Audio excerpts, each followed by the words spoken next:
आदत हो चुकी है तेरी। मिस्टर बत्रा, तभी करण के कानों में एक धीमी सी आवाज पड़ी। जब करण ने अपनी नजरें उठाकर देखा तो सामने ख्याति खड़ी थी। इससे पहले वो ख्याति की बात पर रिएक्ट कर पाता, बाकी के क्रू मेंबर्स ने उन दोनों को देख लिया और तुरंत ही आसपास भीड़ जमा हो गई। शर्त वाली बात हर किसी को पता थी और लोग देखना चाहते थे कि अब आगे क्या होगा। करण का फेस डार्क हो गया। उसने ख्याति की तरफ देखकर कहा, क्या हुआ? ख्याति ने स्माइल पास की और बोली, कुछ नहीं, मैं बस आपको बाय कहने आई थी। हालांकि ख्याति ने यही एग्जैक्ट सेंटेंस कहा था, लेकिन उसकी बात के पीछे का मतलब आसपास खड़ा हर कोई समझ सकता था कि उसके कहने का मतलब क्या था। करण ने गुस्से से भड़कते हुए कहा, चली जाओ यहाँ से, मैं तुमसे कोई बात नहीं करना चाहता। तभी नूपुर वहाँ आई और उसने ख्याति का हाथ पकड़कर खींचते हुए धीरे से कहा, जाने दे ख्याति, वो माफी मांगे या ना मांगे इस बात से कोई फर्क नहीं पड़ता। ख्याति भी धीरे से बोली, ये तो तेरा एटीट्यूड नहीं है नूपुर। खड़े लोग बहुत ज्यादा एक्साइटेड थे। वो ये देखना चाहते थे कि करण माफी मांगता है या नहीं। हालांकि करण का जिस तरह का बिहेवियर था, लोगों को उम्मीद नहीं थी कि वो माफी मांगेगा। ख्याति और नूपुर एक दूसरे के कान में फुसफुसाकर बातें कर रही थी, जिन्हें सिर्फ वो दोनों ही सुन सकती थी। जब वो बातें कर रही थी, उसी वक्त करण उठा और उनके पास से निकलता हुआ वहाँ से चला गया। करण की माफी मांगने का भीड़ बहुत बेसब्री से वेट कर रही थी। हर कोई यहाँ एक शानदार शो देखने के लिए एक्साइटेड था, लेकिन करण के जाते ही वो लोग डिसअपॉइंट हो गए।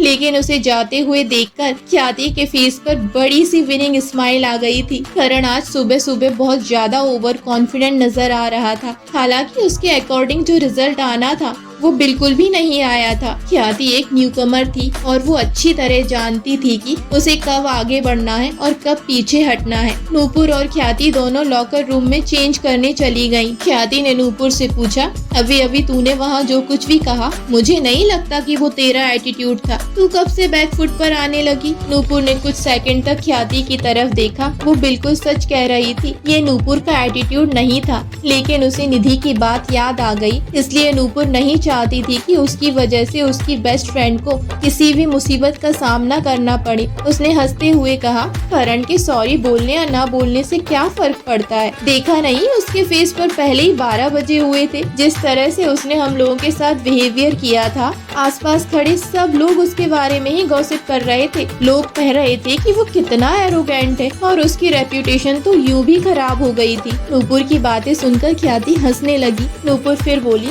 वैसे भी करण की जो इंसल्ट होनी थी वो तो हो ही चुकी थी। हर जगह परेशानियां खड़ी करना और दुश्मन बनाना जरूरी तो नहीं है ना। आखिर नूपुर इस मैटर की सीरियसनेस को कैसे नहीं समझ सकती थी। इसके अलावा अगर करण सच में इतने सारे लोगों के सामने उससे माफी मांगता तो करण की बहुत ज्यादा इंसल्ट हो जाती। वो बिल्कुल नहीं चाहती थी कि फ्यूचर में करण जैसे लोग ख्याति को डराएं धमकाएं और उसकी वजह से ख्याति किसी भी मुसीबत में पड़े। ख्याति ने कपड़े चेंज किए और नूपुर से बोली, चलो आज चलकर थोड़ा एंजॉय करते हैं। हीलिंग वॉइस ने फिर से मुझे पैसे ट्रांसफर किए हैं। उसने मुझसे एक और ऑडियो रिकॉर्ड करवाया है। ख्याति की बात सुनकर नूपुर खुश होकर बोली, तेरा ये क्लाइंट तो मुझे कोई सुगर डैडी लगता है, इसे हाथ से जाने मत देना। सुगर डैडी वाली बात सुनकर ख्याति भी ठहाका लगाकर हंस पड़ी। आज ख्याति और नूपुर ने करण के साथ जो कुछ भी किया था, उसके बाद हर किसी क्रू मेंबर को इतना तो समझ में आ ही गया था कि ख्याति को परेशान करना इतना आसान नहीं है। मौसम थोड़ा ठंडा था और रात के लगभग 7 बज रहे थे। ब्लैक कलर की रोल्स रॉयल सड़क पर दौड़ रही थी। प्रतीक इस वक्त ड्राइविंग सीट पर बैठा था। बैक सीट पर सर्वोच्च और चर्चित दोनों बैठे थे।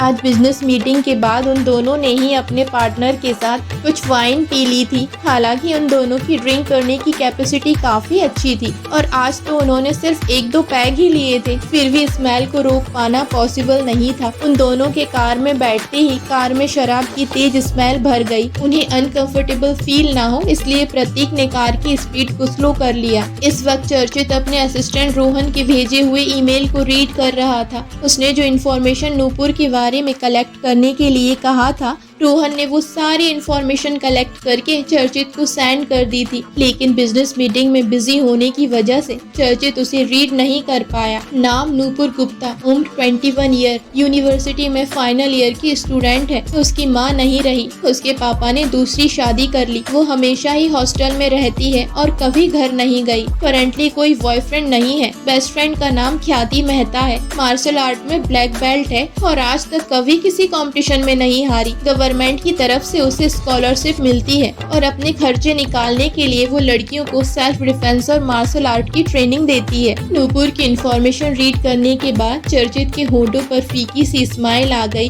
और उसने कुछ सेकंड के लिए अपनी आंखें बंद करके सोचा, नूपुर गुप्ता, तुम तो सच में बहुत बहादुर लड़की हो। सर्वोच्च ने सिगरेट केस से सिगरेट निकालकर एक सिगरेट सुलगा ली। तुरंत ही कार में सिगरेट का धुआं भर गया। चर्चित ने अपनी आईब्रो सिकोड़ ली और विंडो ग्लास नीचे कर दिया। सर्वोच्च सिगरेट की कस लगाता रहा। चर्चित ने सोचा, आखिर सर्वोच्च के साथ प्रॉब्लम क्या है? जब से उसकी शादी हुई है, ना सिर्फ वो पहले से ज्यादा स्मोक करने लगा, बल्कि वो बिजनेस पार्टी में ड्रिंक भी करने लगा और कई कई रातों तक अपने घर भी नहीं लौटता। चर्चित को लगता था कि वो सर्वोच्च को बहुत अच्छी तरह से समझता है, लेकिन इस बार वो बिल्कुल भी नहीं समझ पा रहा था कि सर्वोच्च ने जब से ख्याति से शादी की है तब से वो खुश क्यों नहीं है। क्या उन दोनों के बीच हस्बैंड वाइफ जैसा रिलेशन नहीं है या बात कुछ और है? सर्वोच्च ने अपनी सिगरेट का गहरा कश लिया। तभी सडनली उसकी नजरें सड़क की दूसरी तरफ खड़ी एक जानी पहचानी सी सूरत पर जाकर ठहर गईं। सर्वोच्च ने कहा, कार रोक।